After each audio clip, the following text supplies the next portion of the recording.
innovation. Now, this summit hopes to not just be any other event. It's a convergence of some of India and the world's biggest newsmakers. So visionaries, disruptors, change makers who are shaping the future of industries, societies, and economies across the entire world. Over the next 2 days, we're going to be engaging in conversations that will explore the dynamic forces that are driving India's rise on the global stage, while also tackling the key challenges and the opportunities that lie ahead for the entire nation. Bharat is on the cusp of a very, very remarkable transformation. And it's one that's fueled by innovation, technological advancements, and the unwavering spirit of our people. The discussions that we're going to have here are going to play a pivotal role in shaping the path forward, whether it's in areas like sustainability, business, technology, governance, or social impact. So, thank you for being a part of the journey we're about to embark on. Let's get started and let's all make these next 2 days count. Welcome to Rising Bharat. Before we begin and go any further, we're going to have to take a moment. We're going to thank all of our sponsors. We're going to appreciate and express our gratitude to our esteemed partners who've made the Rising Bharat Summit a reality. Our co-presenting partner is Dream Sports. Our associate partners are Max Estates, Vikram Solar, Samtel and Reliance Industries Limited. Our workspace partner is IndiCube. Our exchange partner is National Stock Exchange. Our logistics partner is DTDC. Our energy partner is Crown LNG. Our insurance partner is Insurance Dekho. And the state partners we have today are Uttar Pradesh and Madhya Pradesh. Partners, your collaboration, your cooperation is crucial to the success of this event over the next 2 days. So, first up, what do we have? We have an exciting and a thought-provoking, hopefully, session lined up for you. We're all aware that AI, artificial intelligence, has been rapidly transforming the way that we live, the way that we work, and even the way that we think. Right from self-driving cars to smart assistants, the rise of AI is undeniably already shaping our future. But the real question is, are we ready for the change that's going to be coming? So, let's get ready in the next few minutes to engage, to think critically, and maybe even challenge some of our pre-existing assumptions around this. The future's here, and it's powered already by artificial intelligence. Let's see if we're ready for what's next. Joining us for this discussion that we're going to have in a few seconds from now is Rajan Anandan. He's the MD of Peak XP Partners. We're also going to have with us on stage Satya Chakravarti. He's the founder, the CEO and CTO of the eClean Co. He's also a professor of aerospace engineering at IIT Madras. They're going to be joining us in a second, and with them on stage is going to be Chandra Srikanth. Chandra, the floor is all yours.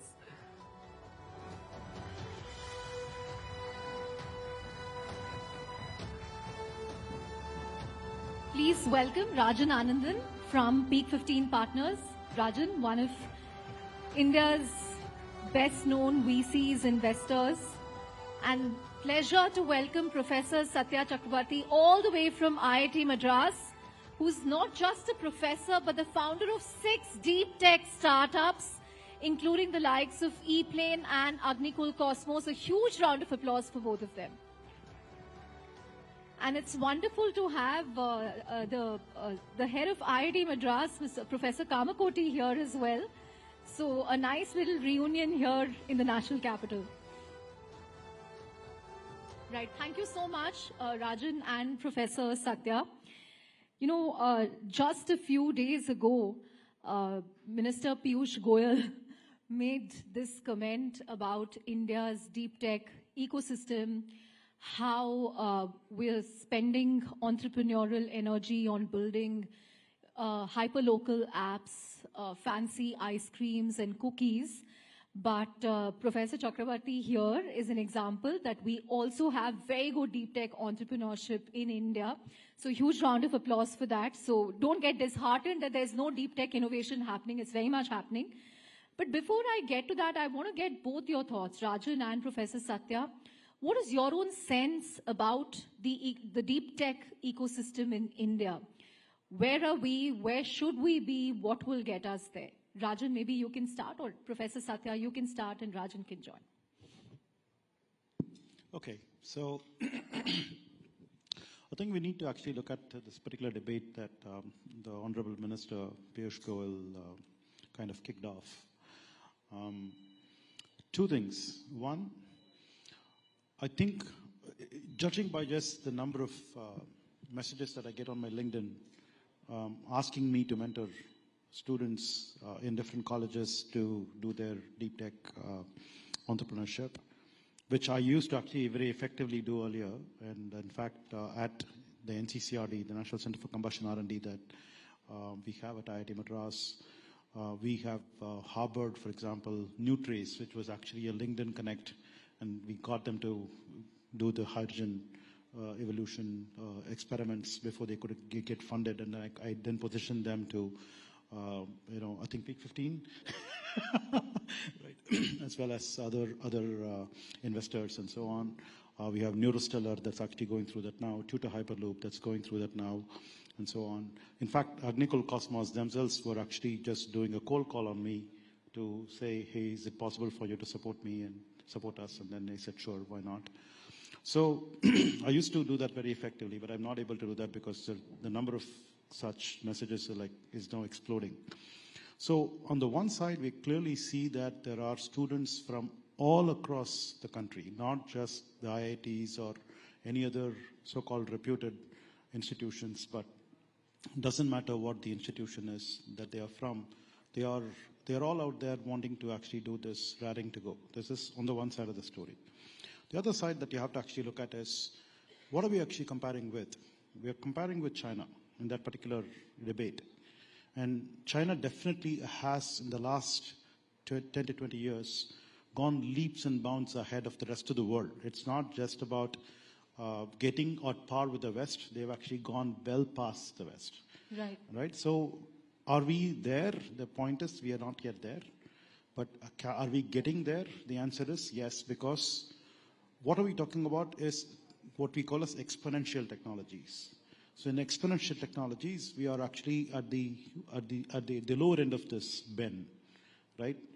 I am particularly optimistic that by the end of this decade, we will actually see for sure that there will be a huge amount of work that happens in deep tech that's a lot more visible, and we will not really have this debate anymore, and we will know that it's actually a matter of time, and it's actually about when rather than if. And I seriously think that that's going to happen in the next 5 to 6 years. That's good to hear that we will get there, and end of this decade is not too far away. It's 5 years, give or take. But Rajan, give us your perspective as an investor. I remember asking Vinod Khosla, who backed OpenAI, about this a couple of years ago. Why are we not seeing so much action around deep tech in India? And he said investors in India have been very cautious because they prioritize revenues over asset creation. They are obsessed with returns and spreadsheets, rather than creating deep tech assets. Do you agree with that? Yeah, let me get to that in a second. I think given the debate the healthy debate that is raging, Chandra, I think it's important to start with India today has an extraordinarily vibrant startup ecosystem, right? And I can confidently say we have the most broad-based innovation ecosystem in the world, right? Everything from new consumer brands, travel, gaming, healthcare, financial services, AI, deep tech, right? If you look at the US today, I mean, we spoke about this about a year ago when we chatted. It's really about AI. If you go to Silicon Valley today, if you're building a company that is not an AI company, it is highly unlikely you won't get funded. Whereas in India, it couldn't be any different, right? Whereas China has, for their national priorities said, we're going to only focus on deep tech, right? Which is semiconductors, EVs, and so on and so forth. So India is actually the country today where we are seeing this broad spectrum and innovation, right? And if you look at areas like, let's look at fintech and digital payments. We are the world leader in digital payments today. There's no question, right? I can confidently say that you can put our fintech founders against the best in the world, and they're better, right? Why? Because we have a large ecosystem. I remember 2015, looking at the top 100 countries on digital payments, India was not on the list. Today we have 55% of real-time digital payments, right? So I wanted to start with that because sometimes we don't talk about what it is we have going on at scale, right? So similarly, consumer commerce, by the way, to deliver something in 10 minutes in India, in the most traffic-dense cities on planet Earth, is really hard. Anybody who says that that is not an innovation, please go try it. Try to build the infrastructure. You know, it's really hard, right? So I think we should acknowledge that we have this extraordinary innovation that's happening in every sector, right? Agri-tech, brands, financial services, travel is exploding. Now, moving to deep tech, I completely agree with Professor. Look, it's still very early days. Look, basically, Flipkart was founded in 2009. Yeah. It was about 2015 when e-commerce really began to happen, right?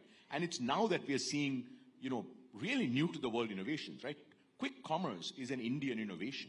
Quick commerce doesn't exist anywhere. And it hasn't worked in other parts has not of the worked world. anywhere else in the world, right? So that's pretty remarkable, right? To have a world-first innovation in e-commerce, which is quick commerce. So what we are seeing now is we are probably 5, 6, maybe 7 years into this journey, and Professor and IIT Madras team can talk more about that. But it's definitely happening, right? And I think just to give you a sense of our portfolio, we were actually very fortunate to invest in Nutrace, and it's a great story. They actually literally cold called him. Then they went there, they used their labs, they worked there for a while, then they came back to Bangalore. In fact, last year, was it last year or the year before, we invested in our first two semiconductor startups. Both came out of IIT Madras, Incore and Nutrace, right? So whether it's space, whether it's energy, whether it's renewables, whether it's, you know, semiconductors, in each of these areas. Actually, this morning I was with Pawan Goenka, who's now leading InSpace. InSpace. Pawan said that now we have over 200 space tech startups. IIT Madras Board of Governors. All roads lead to IIT Madras. Right? 7 years ago, Chandra, there were like 2 or 3 space tech startups. So we've gone from having 2 or 3 space tech startups to having over 200 space tech startups. So it is beginning to happen. I think it's very exciting. If you look at AI, for instance, I'm sure we'll talk about AI, right? Just in our firm, Peak 15, we have over 40 AI investments. I think last time when we spoke, I had half of that. Across right? the tech stack, yeah. Across the tech stack, right? And we can talk about that. So look, it is happening, right? Whether it's AI, whether it's semiconductors, whether it's space, whether it's energy, whether it's transport, advanced manufacturing, and so on. Now to the question that you asked. Look, we as a firm, I'll give you just one firm, okay? And there are many very, very good firms in India, investing firms. We invest across. We invest from idea through IPO. At idea stage, when we invest, most times there's not even a line of code written, let alone like revenue, product. Look, I haven't looked at an Excel spreadsheet since I left McKinsey, and that was a really long time ago. You know, because then I went to Google and Microsoft and all these places. So look, basically, I think that is absolutely not correct. I think what India needs, and I'll wrap with this and we'll spend more about this, is we need a lot more resources going into R&D. Right? If you look at India's R&D as a percentage of GDP, we're at 0.65%. Yeah, 0.5, yeah. US is at 3.5%, and China China is also at 2.5%. Israel, and by the way, both those economies are orders of magnitude larger, right? 17, 18 trillion, 2.5%, do the math. 27 trillion US GDP, 3.5%, do the math. I mean, you're talking about 20, 30, 50 times more resources being spent on R&D. And Israel, a country with 8 million people, spends more on R&D than India. Okay, so just to give you a context of how much more we need to do. So in terms of what needs to happen, many things need to happen. But one thing that needs to happen, we need to invest a lot more private sector R&D. We need to invest a lot more in academia. We need to invest a lot more in our research labs and so on. So that's one. And then second, of course, that will then lead to more ideas, you know, more big ideas that come out. There'll be more capital that come out. I think the 1 lakh crore R&D, private sector R&D corpus that the government has set aside, 20,000 crores of that has been sanctioned to DST. I think these are really interesting moves. So what I would say with deep tech is, look, the train has left the station. For Indian startup ecosystem, this is the final frontier. And we are well on our way. So I'm totally with Professor that, look, over the next 5 years, we'll start seeing the first set of big companies come up. And much like, look, it took us a decade, okay, to go from, in fintech, Chandra, we should keep this in mind. Fintech is no small thing. It took us a decade to go from not being in the top 100 companies in the world to being the undisputed number one. Undisputed. And by the way, we did that. This is really important. We did that with real innovation.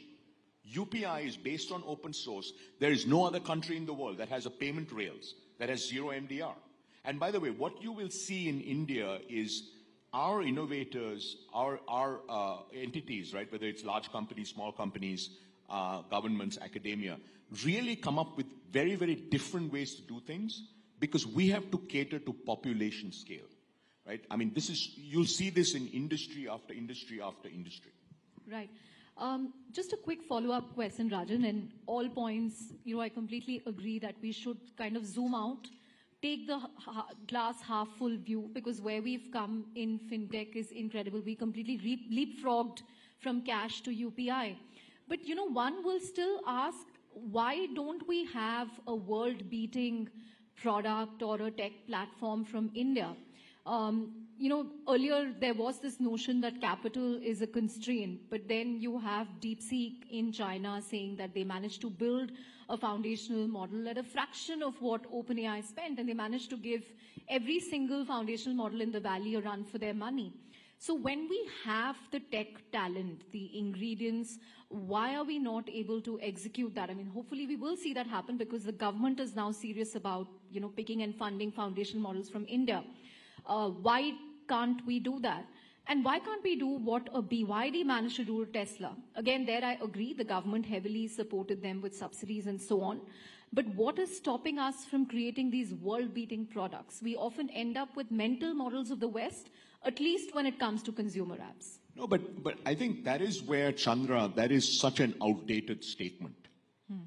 Show me another payments company that looks like PhonePe. Show me another payments company in the world that looks like Paytm. There are none, because UPI doesn't exist anywhere in the world. But you're right. Why is PhonePe not gone global? Because UPI doesn't exist. As UPI travels around the world, I think we'll begin to see that, right? Show me another company that looks like Blinkit. There is none. So I think this thing about we're copycats, it's such an outdated idea. That was true a decade ago. Maybe it was true 4 or 5 years ago. But today I can point you to dozens of Indian consumer companies that are truly India-first innovations. A company called Srimandir. It's extraordinary. Nothing like this, I don't think, will ever exist anywhere else in the world because it's building to India's unique needs, right? Now, in terms of why have we not had, let's say, a DeepSeek, right? Firstly, we should keep in mind we're still very early in the game, okay? IT services, Infosys was founded 1983. Yeah. Right? So we are what? 93, 2003. We're 42 years in. 42 years in after Infosys was founded, 2 of the top 5 IT services companies in the world are Indian, TCS and Infosys, and 5 out of the top 10. Okay? If you look at AI, the ChatGPT moment was 2.5 years ago. Yeah. Right? And we're already saying, how come we don't have the world's best? What I can tell you, by the way, all roads lead to IIT Madras. Sarvam, by the end of this year, or one of the other companies will have the best performant, lowest cost Indic language models by far. That's a guarantee. Because, we are on, so it just takes time, right? We can't wake up and say, hey, how come we haven't had it? China has, the amount of dollars that the Chinese government has invested in mobility, in solar. I mean, they are, as large as our economy, right? Over a period of 20 years, they have invested more dollars than the size of the Indian economy in some of these critical sectors. And they can do that because they have an economy that's 17 trillion and we're, soon going to be 4 trillion. So what I would say is, look, we should keep in mind that we have extraordinary talent. We have shown in sector after sector. By the way, I don't know how many of you tried to use a mobile phone in New York City. It's very hard to get data connections, right? Everybody has great mobile connections in India, right? So I mean, you can go on sector after sector. We are basically, I always have this saying, right? We won't be the first, we won't be the second, we may not be the third, but we will be the best. And that is New India. We will absolutely be the best. Right. Plays into the Rising Bharat theme that we have. But Professor Satya, what I want to know is what is it about IIT Madras? Why are other educational institutions not able to replicate this at scale? And Aether has come out of IIT Madras. I think the Zetwork founders are from IIT Madras. And as Rajan mentioned, the Sarvam founders also have a big IIT Madras connection. I think one of them still teaches at IIT Madras. And of course, your example as well. We've had Agnikul Cosmos from there. Why are we not able to replicate this at scale? What will it take to sort of do this across because we now have, 23 IITs in India? And not just IITs, even the non-IITs. How are we going to do this at scale? Right. So I think before I actually directly answer this question, I want to resonate with what Rajan was saying. And I personally feel that there is nothing wrong with the 10-minute delivery app and all of that stuff, right? It solves a problem, and entrepreneurship is all about solving a problem. Try to find customers and get paying customers. If you are actually an entrepreneur, you will actually be running behind customers. That's exactly what we are supposed to do. Right? It doesn't matter what we do. I mean, let's suppose that I actually made the best rocket in the world, and I'm not able to find a customer, and it's actually sleeping in my backyard. What is the point? Right? So an entrepreneur is all about actually going and finding a customer and getting them to pay. And they are solving that problem. They're actually showcasing how that can be done. So hats off to all of those people who are actually doing that. Don't belittle them at all. That's a great endorsement. Right? Yes. Yeah. The second point is that let them actually go ahead and make their money, exit, and then become billionaires so that they can actually go fund deep tech startups.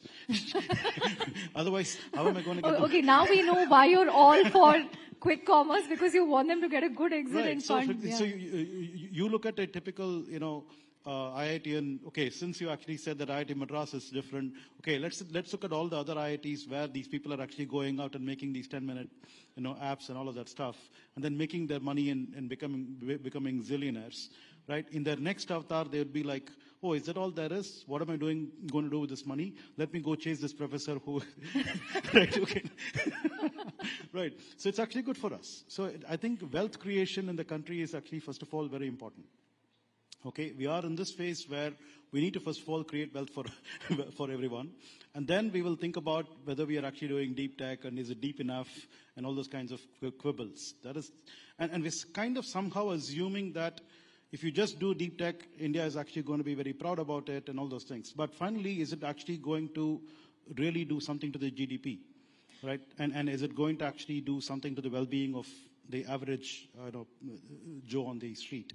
So we have to actually be very clear about all these things. It's one thing to be very elitist and then say that we have to be doing deep tech, right? But the other thing is, what is it actually going to translate in terms of, so we have to look at what's the value we are creating. So I'm not saying we are not creating value. In fact, I will vociferously talk about what we do as something that will create value for the country, the GDP for the country and so on, because like for example, 2 months ago, we had this deal that we struck at T-Plane with an air ambulance company that was saying that they will want to place an order for about 788 ambulances, which would actually fetch us a revenue of more than about $1 billion.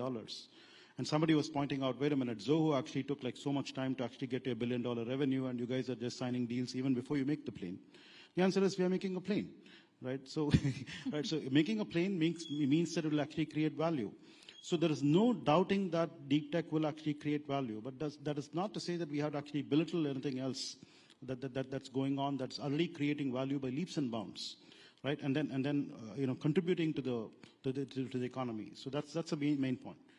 Coming back to the question of why IIT Madras, I don't know.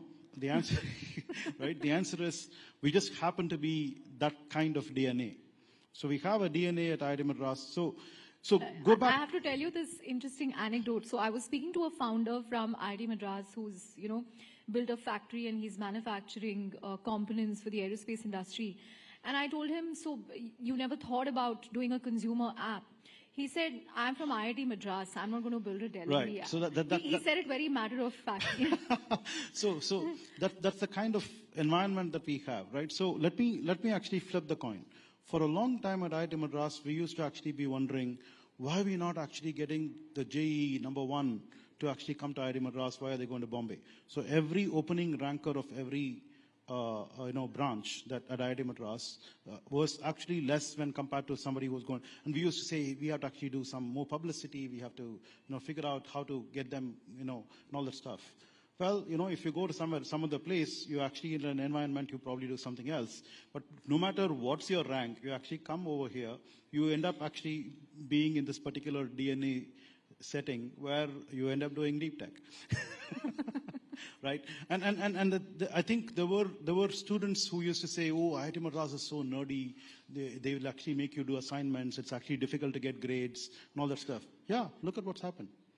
Right? Yeah. So we need to, unless you actually study, right? So there's always some balance between perception and what actually finally you get. Yeah. So that's what we are. Right. On that note, when can we expect the e-planes to sort of, be commercialized? What kind of timelines are you working with? Oh, thanks for asking. The flying taxis. So we're expecting to have our first prototype out by June or July this year, in the next 2-3 months. That's what we are working hard on. And the next prototype at the end of this year, and the third prototype early next year. So with 3 prototypes, we want to actually go do testing and get ourselves certified to commercialize by the end of next year. So that's about 2 years from now. Great. Hopefully Rajan will write a bigger check for you then. Yeah, please. I'm going to use it in Delhi because today I was almost late, Professor, because there was a VIP movement all coming to this conference. You can give him one of your e-planes for our next event. So what we can do is to be fashionably late and say, look, that's why we need... He's converting everything to a pitch opportunity today. But Rajan, I remember last year around when we spoke to you in Gurugram at our AI event, you spoke to us about how in the Bay Area, Silicon Valley, the focus is all on AGI or artificial general intelligence. But in India, when it comes to AI, we should look at making the lives of 1.4 billion people better. Whether it's in education, whether it's in healthcare, energy, sanitation, how can we use AI to solve real-world problems? And people have often said that, India will become the use case capital. So from last year to now, where are we in terms of the AI ecosystem in India? Is it booming? In which areas is it booming? Where are you seeing more action? If you can give us a sense of that. Yeah, I'd say, look, so if you look at the AI stack, right, you have the compute, the GPU, the infra layer, the compute stack, then you have the frontier models or foundation models, then you have sort of tooling, and then you have the applications, right? So last time when we spoke, we were seeing we were beginning to see very interesting startups in the application layer. So I'd say first thing that has happened is we have takeoff. Right? As a nation, we have takeoff at the application layer. The kind of companies that are being built. In fact, there's a company in Noida, I think I briefly mentioned to you last week. It's called Attentive. They're building these models, vertical models for construction, right? And then they kind of automate certain aspects of US construction. The company is really taking off. So we're seeing a lot of, across finance, retail, healthcare, and so on and so forth, as well as enterprise AI. So on the application stack, we have takeoff. We still don't have the number of companies, let's say, that the US has when it comes to application AI, but we feel very good about the kind of companies that we're seeing. We continue to see very exciting developments at the infra and in the tooling layer, right? So these are companies that are actually making either agents interoperate better and so on and so forth. On frontier models, we are very, very excited about what the government is doing, right? Where they've set aside several thousand crores. They've already procured, I think, 14,000. No, that's on the compute side, right? They also set aside 2,000 crores for foundation model companies, right? Models, that's right. So today, as you know, there are a handful of foundation model companies. We do think that a year from now, we'll have 4 or 5 labs, right? Like China probably has 10 world-class labs. We'll have 4 or 5 labs, maybe not at the same scale, but they'll be well-financed. They'll have great talent. They'll be off to the races. So if you had asked me a year ago, if you asked me what's different, we have takeoff at the application layer, and we're getting serious about the frontier models, right? Which is thanks to the government, actually. And then last thing I'd say is on compute, I would have never imagined we would have a play. But the reason I can't be here tonight is at the compute layer. That's all I'll say. I'm curious to know more about this investment. I know you're always curious, but I can't tell you anymore. Right. As we begin to wrap up, Rajan, so are you seeing a lot of supply to invest in? Because some VCs we speak to say, hey, all the actions happening in the US, and they're investing billions of dollars. But in India, we're not seeing that supply of AI startups. Do you agree, disagree? Yeah, in the venture capital business, Chandra, it's nearly not about volume. It's about quality. No, it's about quality, right? Like Google was one company, right? There are $5 trillion companies in the world, only 5. Humanity is thousands of years. We're thousands of years into humanity. So what we're really looking for, very high quality founders who are solving problems where AI can help them build 10x better products or 10x better outcomes. And that we're seeing. Are we seeing thousands of these companies? Absolutely not, right? But are we seeing dozens or 50 or 100? Absolutely. So look, we are actually feeling much, much better about the application layer, as I said, in India today. Right. Professor Satya, one thing that we notice in, among deep tech startups is there's a lot of enthusiasm at the college level where students love to tinker with, all kinds of use cases, problems. Many of them take this till concept and, they manage to get seed funding in Series A. But, then they kind of tend to hit a wall. Either it doesn't scale or they're not able to find a market or the subsequent rounds of funding become difficult. What do you think can plug that gap? I mean, government R&D spending obviously has to go up. We are at a tiny fraction of what the US and China spends. But even corporate R&D budgets, a lot of people are asking, what are IT companies doing with all the cash balances they have? Yes, I believe, for example, we have this thing called the Center for Innovation. And Center for Innovation actually is the one that spawned Ather. So we had this race car team called Raftar, of which the Ather founders were there, and then they got this inspiration from working in that as students tinkering with race cars, and that's how Ather was born.